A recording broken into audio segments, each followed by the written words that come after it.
Good morning. Welcome to Srk Live. I'm Maria, your host, and today we will be discussing many key issues present in the 21st century, such as nuclear warfare, religious wars and conflicts, and peacekeeping success and failures of the UN. Nuclear warfare is an ongoing issue in today's society. With the introduction to nuclear weapons in the 1950s, this topic is not given the attention it needs. People in society usually ignore the topic of nuclear warfare because it does not affect them, but in reality, it affects every individual. Today we would like to welcome a special guest to our show, Mr. Tom Brady. Many of our viewers may be clueless thinking who the hell this guy is. The football player? Good morning, Maria. My name is Tom Brady. I'm not the football player. And thank you for having me at Srk Live. So can you do us the honor and personally introduce yourself to our audience? Retired, 85 years old, my name is Tom Brady, and I previously served for the United States government as one of the scientists in constructing their nuclear weapons. I'm known in the US as one of the handful of men who created the atomic bombs dropped in Japan in the 1950s, which can also bring a lot of hate towards myself. To prove my case, I begin with telling this audience that I was kept away from the fact that these bombs I had created would be used to kill innocent civilians. Today, now that I am retired, I can tell you that the US government no longer has any control over me. Work over the years has kept me busy, and the US advanced their nuclear weaponry, making us the strongest nation in the world. Please stay tuned in. We will be back after this quick commercial break. Stabbing, bombing, shooting, and gases leaves a living person in fear of death. Let's spread the bomb of color and love, not the bomb of killing and destroying.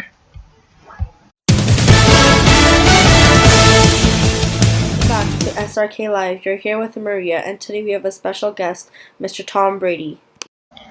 Our listeners have emailed us a few questions they would like to ask you. So let's start off with a question from Simon Raid. Could you please explain to us what your job is? Well, I don't know if I'm proud of the work I do to the thousands of lives I've taken indirectly. But since we're here to talk about me, I was one of the scientists that helped the United States build the atomic bombs that were dropped on Japanese cities. I can say that I'm not proud of the line of work which I do because I did not know the government had intentions of killing so many innocent civilians within a matter of 4 days. We, the scientists, were told that these bombs would only be used in case there was nuclear threats from other countries. However, the US had plans of beginning the era of nuclear warfare, which we were kept away from. But back to what I used to do, and now I'm retired, my team and I were responsible to add the right amount of chemicals, such as the uranium and explosive lenses, into the bomb once the bomb's structure had been created by our engineers. We were responsible to determine and add the right amount of each chemical and handle it with care. Only those scientists with extensive experience like myself were chosen for this job. You have to take many things into consideration. Nuclear weapons are designed to cause mass destruction, which means a lot will be impacted. Innocent civilians, structures, the environment, the wildlife is all that is affected due to the idea of nuclear warfare. According to Japanese statistics, in the 1950s, 92% of Hiroshima was destroyed with one bomb that was dropped, wiping out millions or billions spent on structures to build the city and make it a place, a better environment, like one was designed to be. Greenpeace statistics stated that each nuclear weapon created in today's generation is over 30 times as much power as the Hiroshima bomb. That being said, in today's world especially, nuclear warfare will have a larger impact due to the population being over 7 billion and many countries being fully developed, unlike they were in the past.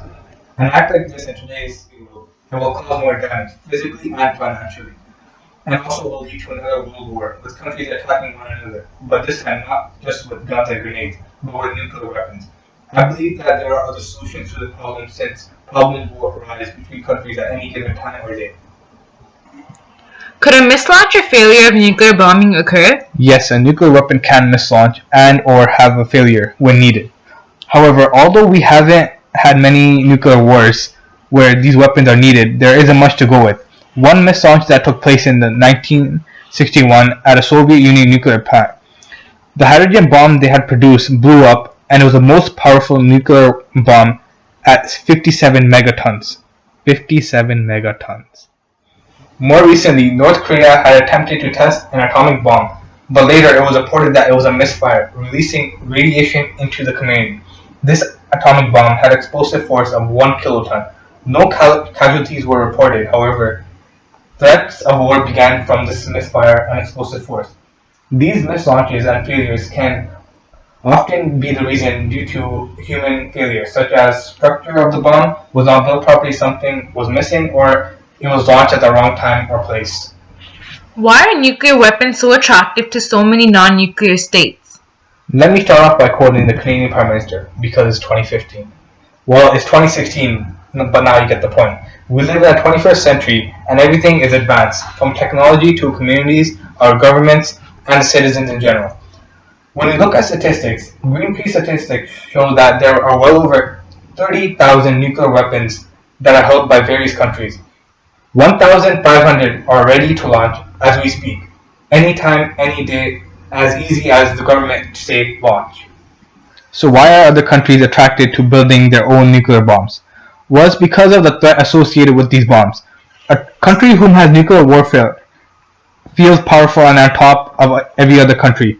Countries who don't have this will always follow to these countries because they may not have the type of warfare to compete with, say, for example, North Korea's hydrogen bombs. According to WMD Awareness, a statistic web-based regarding mass destruction weapons, states that the United Kingdom will decide on whether or not to renew their nuclear weapons program trade-in.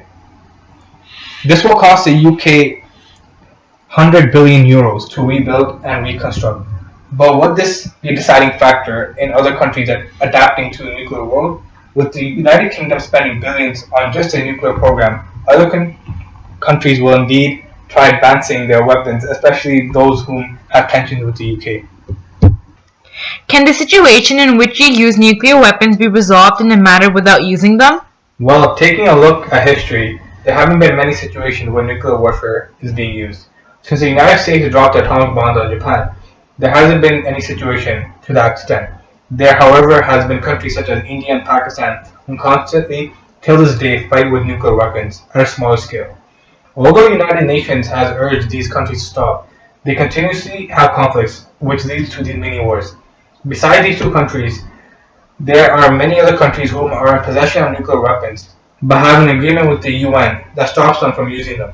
The most recent threats have come from North Korea and its leader, Kim Jong-un, whom recently tested a nuclear bomb, which was a hydrogen bomb, as an indirect threat to the United States. Now we have a call from a live listener, Karen Johnson. What's your question, Karen?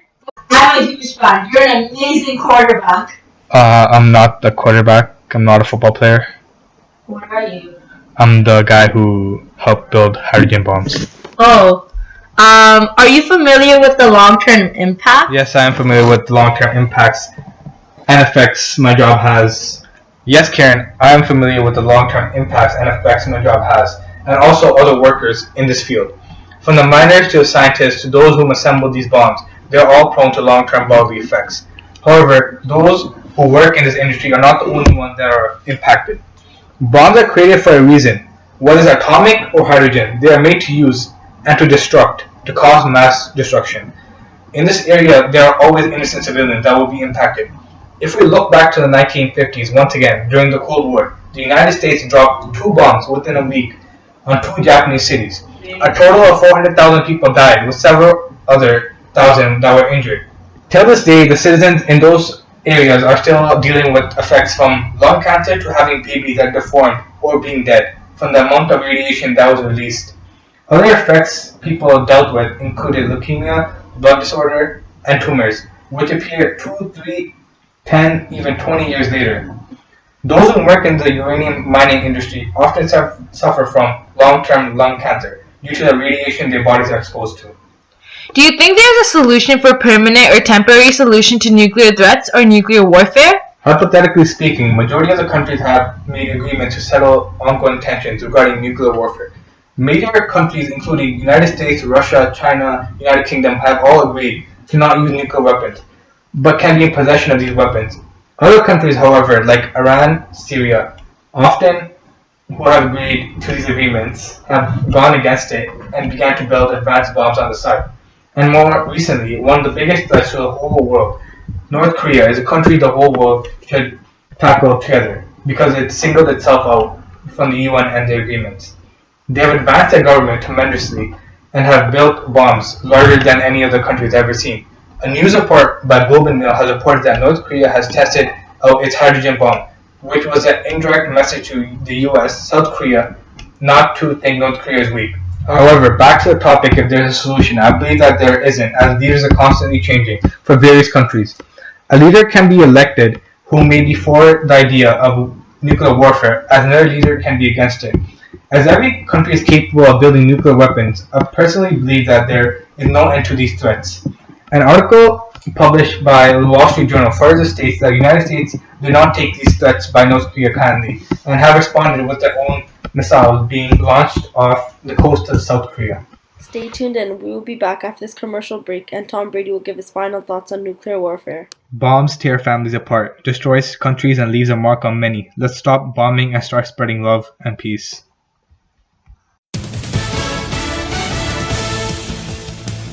Welcome back to SRK Live. You're here with Maria, and today we have a special guest, Mr. Tom Brady. Would you please give your final thoughts on nuclear bombing, if you support it or not, and reasons behind your decision? Being in the nuclear industry my whole career, I've developed an opinion regarding these weapons. Personally, I believe that every country should be in possession of nuclear weapons, but should come with agreement not to be used under any circumstance except when strongly needed. Underdeveloped countries will be under a larger country's rule, such as the United States, and I believe that the United States is doing the right job by keeping some of the weaponry in foreign countries. Canada's Nuclear Safety Board states that Canada has no involvement with possession of nuclear weapons or bombs, but however provide uranium, which they mine to their allies. Aside from these aspects, nuclear warfare should not be used for fun. It kills thousands of people, as history has shown us, but to the present day, countries like North Korea have continuously shown us that they will not back down. The biggest threat in the past were the United States attacking the Japanese and the Koreans, but in today's world, the opposite is happening, with North Korea threatening the United States and its allies. In the present day, we have tried to put a solution to these problems, such as putting sanctions on specific countries, cutting trade, and many other restrictions, but this provokes these countries and putting the world in further danger. As I leave it at that today, thank you for having me here today, and I would like to come back one day and talk to you more about what I do. Thank you. Thank you, Mr. Tom Brady, for taking your time out and joining us on SRK Live. As we can all see, Mr. Tom Brady played a huge role in helping the American government, even more important than the football player. For all of our listeners, please tune in this afternoon at 1:30 sharp for another exclusive interview with a special guest. Good afternoon. Welcome back to SRK Live. Moving on into a new segment on religious wars and conflicts. Religious groups have been violated and discriminated against by governments and trustworthy opponents and have reached new levels all around the world. Social hostility has been strong in 1/3 of the 198 countries and territories last surveyed in 2012, especially in the Middle East and North Africa. Religious-related terrorism and sectarian violence occurred in 1/5 of those countries in the year of 2012. The Washington-based center, which is a non-partisan and takes no policy position on reports, gave no reason for the rises noted in hostility against Christians, Muslims, Jews, and other categories including Sikhs, Baha'is, and atheists. Hindus, Buddhists, and folk religions saw lower levels of hostility and little change in the past 6 years according to the report's extensive data. As some restrictive countries such as China, Indonesia, Russia, and Egypt have large populations, Pew estimated that 76% of the total global population faces some sort of official or informal restriction on their faith. Religion is the most sensitive issue. Although every religion encourages the idea of peace and tolerance, almost no one remains in peace or tolerated anything when their religion. Religion is the most sensitive issue. Although every religion encourages the idea of peace and tolerance, almost no one remains in peace or tolerated anything when it comes to their religion. History is full of religious wars, and some of them have continued for years and killed many. Stay tuned in at SRK Live, and we will be back after this short commercial break. I'm a Sikh, I go to the Gurdwara. I am a Hindu and I go to the mandir. I am a Christian and I go to the church. And we are all one. So now, to mention some of the historical wars, 80 years of war. a war that was also known as the Independent War of Dutch, and it was fought between 1568 to 1648, and it was fought in the Low Countries in between the Dutch and Spanish people. The Dutch took the victory as they got their own Republic of Dutch. The key reason behind this war was that Spain emperors implemented different religious rules in the entire Spanish dynasty, including the provinces where Dutch were in majority.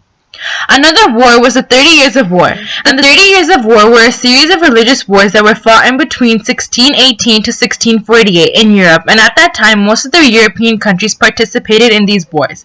This period of wars is the longest and most demolishing period of fighting in the history of the world that has left more than 800,000 deaths, including soldiers and civilians.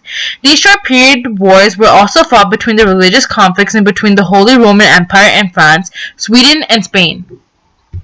Moving on to another historical war, which was the French Wars of Religion, and the French Wars of Religion was not a single fight, but it was many short period wars between the time span of 1562 and 1598. This war was fought by Protestants and French Catholics, and the fighting period ended in 1598 when the Huguenots or Protestants were granted the freedom and civil rights.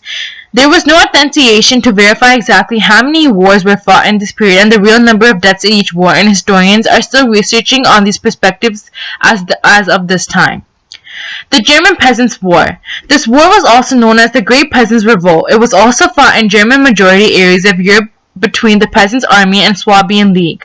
German Peasants' War started in 1524 when the King of France implemented different taxes on the Dutch churches as compared to the French churches were also different. This fight resulted into the killing of more than 200,000 poor farmers and unstrained soldiers at the end. In 1525 the war was stopped and all participants were hanged till death. And finally, the Lebanese Civil War. This war was very particular and different from others as it was fought between Sunnis and Shiites at the land of Lebanon. Both sides belonged to the different ethnic groups of Islam, and they both wanted government control of Lebanon. Lebanese Civil War started in 1975 and ended at the end of 1990, and it was estimated that more than 150,000 people were killed in these inter-country conflicts.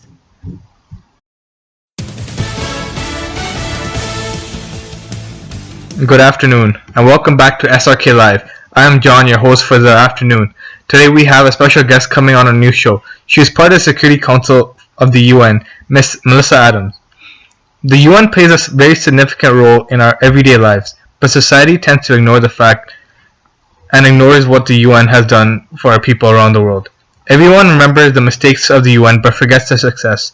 Now I'd like to do the honor to invite Miss Melissa Adams to come in and tell us her story of the UN and what her role was. Thank you for having me on the show, John. Coming back to my job as Security Council at the UN and its role, I would like to start off by saying the United Nations is divided into different categories, and each category plays a significant role and has its own purpose. I'm a part of the Security Council at the UN, and my responsibility in this certain field is to make sure there is peace and security in every international country. We have 15 members in the Security Council, and every member has one vote on an issue in what should be done to maintain peace in a country and how to solve a problem without violence. The UN's job is to maintain international peace and security, promote sustainable development, protect human rights, uphold international law, and to deliver humanitarian aid. Could you please provide more details about the UN's job? Yes, of course. One of the responsibilities of the United Nations is to maintain international peace and security. In order to do this, the UN works to prevent conflicts, help other parties in conflict to make peace, and create conditions where peace is maintained. This is usually the responsibility of the Security Council. Also, the UN has a responsibility to promote sustainable development. In order to do this, the UN tries to improve people's well-being, and this is the main focus of the UN. By improving the well-being of individuals, we believe it will promote economic opportunity, social well-being, and protection of the environment. Another responsibility is to protect human rights, which is something everyone is familiar with. The UN ensures every human has basic rights, such as freedom of speech, freedom of religion, belief, and expression. Upholding international law is another responsibility of the UN. You could do this by the use of courts, multilateral treaties, and by the Security Council, which can approve peacekeeping missions, impose sanctions, or authorize the use of force if there is a threat to international peace and security. We are given these powers by the UN Charter, which is also considered an international treaty. The UN also has the responsibility to deliver humanitarian aid. The UN tries to help countries as much as possible. For example, after World War II, Europe's continent was devastated and the UN helped rebuild it. What are the different categories the UN is divided in, and could you please provide details about their roles? Yes, so the United Nations is divided into six main bodies: the General Assembly, the Security Council, the Economic and Social Council, the Trusteeship Council, the International Court of Justice, and the Secretariat. The responsibility of the General Assembly is to make policies, and it is the organ which represents the UN. The General Assembly consists of 193 members of the UN. Each year, usually in September, the UN members meet in the General Assembly Hall in New York to debate, decide on important questions, usually around the barriers of peace and security, admissions of new members, and budgetary matters. Decisions are answered based on majority votes, and there is one vote per country. The General Assembly elects the General Assembly President to serve a term of 1 year. I already told you about the responsibility of the Security Council, which was to maintain international peace and security. The Economic and Social Council organ of the UN is a central platform for reflection and debate and innovative thinking on sustainable development. They serve as central mechanisms for the activities of the UN. Whenever an issue comes up, the Economic and Social Council engages a wide variety of people, such as stakeholders, policymakers, academics, major groups, and non-profit organizations, to discuss potential resolutions. Not only does the Economic and Social Council gather individuals to discuss current issues, they also hold regular meetings where they engage in focused discussions of all of which are documented. This organ consists of 54 members elected by the General Assembly. The Trusteeship Council was created to provide international supervision for 12 trust territories. These territories are placed under the 7 member state administrations, and they ensure smart steps are taken to prepare the territories for independence and self-government. The International Court of Justice is the judicial organ of the UN. This is one of the organs which are not located in New York, but it is located at the Peace Palace in the Netherlands. Their role is to settle matters according to international law and give opinions on legal questions. And finally, the role of the Secretariat is to carry out day-to-day work, and they are appointed by the General Assembly. The Secretariat compromises the Secretary General, and the General is appointed for a term of 5 years. The members of the UN are recruited from all over the world and work in duty stations and on peacekeeping missions all around the world. Please stay tuned in. We will be back after this quick commercial break. People are being killed at home and hospitals. Countries are being torn apart. Please donate at unitednations.org to help these countries recover.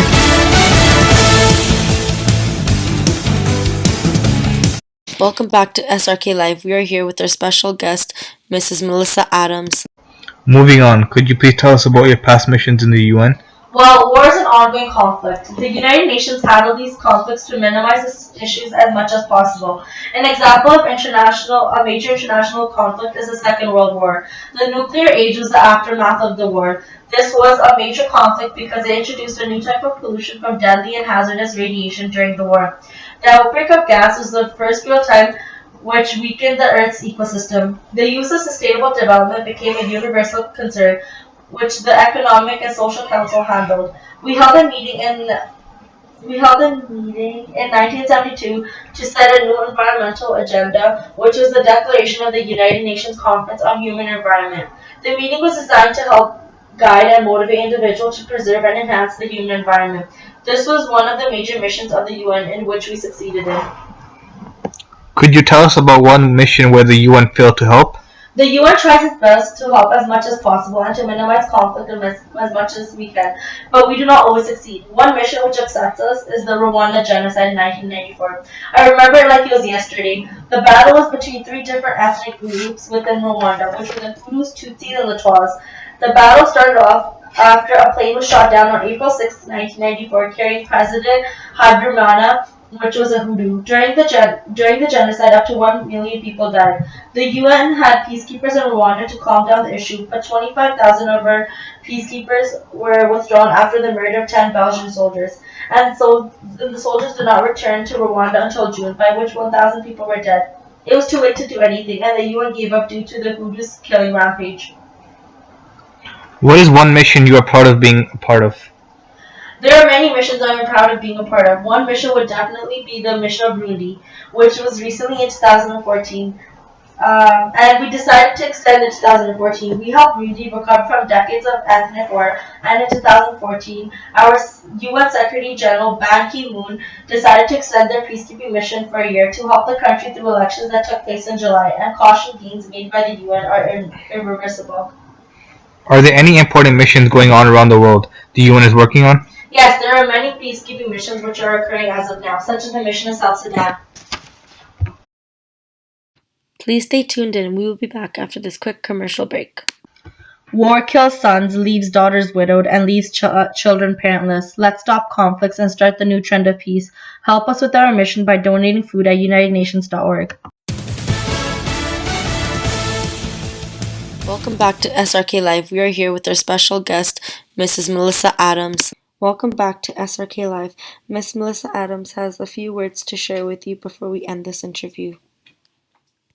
First, I would like to start off by saying thank you, Adam, for having me on SRK Live. It was honestly great talking about my career in the UN, what the Security Council does, the different parts of the UN and their job, and just talking about missions and what we do. But these missions only succeed with the support of everyone's help around the world. The littlest donations make the biggest effects, so please donate at unitednations.org. Thank you.